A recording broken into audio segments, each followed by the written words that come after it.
ஏதோ ஒரு படத்தில் சூர்யா எஸ்ஜே சூர்யாவோட கேரக்டரு இந்த பிணங்களுக்கு பக்கத்தில் உட்காந்து அழறவங்கள பார்த்து சந்தோஷமாக அப்படியே இப்படி காது வச்சுட்டு கேட்டுட்ருப்பார். அது வந்து சின்ன வயசில் அவருக்கு நடந்த அவலங்களினுடைய ரியாக்ஷன். நீ என்ன இப்படியெல்லாம் படுத்துனீங்கல்ல, எல்லாரும் அழுங்க அப்படின்றது அது. அப்போ அது அந்த மாதிரியான ஒரு வன்ம உணர்வு இருக்குல்ல, இதனுடைய ஆரம்ப புள்ளி வந்து யாரோ ஒருத்தங்க இந்த பர்டிகுலர் பையனை செய்யக்கூடாத விஷயங்களை செஞ்சுக்கிட்டே இருந்தாங்க. இதுதான். இப்போ இந்த பையன்கிட்ட ஸ்கில் இருக்காதா?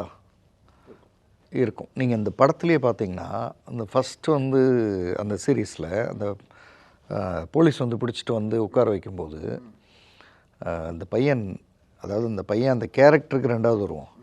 அந்த என்ன I am unable to slit I am அப்படின்னு அந்த பையன் நடிக்கிறது இருக்குல்ல, அதுவே ரொம்ப இயல்பாக இருக்கும். அதாவது நமக்கு நம்ம வீட்டில் இருந்து ஒரு பையன் போனால் இப்படி தான் தடுமாறுவான், அவனால் உட்கார முடியாது, அப்படி தடுமாற அதெல்லாம் இருக்கும். ஆனால் அதே அந்த 2வது 3வது சீரீஸில் பார்த்திங்கன்னா அந்த ஆக்சுவல் உள்ளே இருக்கிற வன்மம் வெளில வரும்.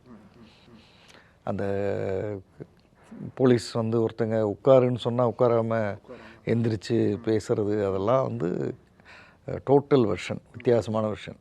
ஸோ ஒரு பையனுக்கு பொண்ணுக்கு திறமை இருக்குது. இந்த திறமையை வந்து பாயிண்ட் அவுட் பண்ணிட்டா, ஒரு பேரண்ட் வந்து பாயிண்ட் அவுட் பண்ணிட்டா, அந்த திறமையை ஷேப் பண்ணுற வேலையை பண்ணிட்டாங்கன்னா இப்போ நம்ம இந்த அடாலசன்ஸில் பார்த்தது வராது.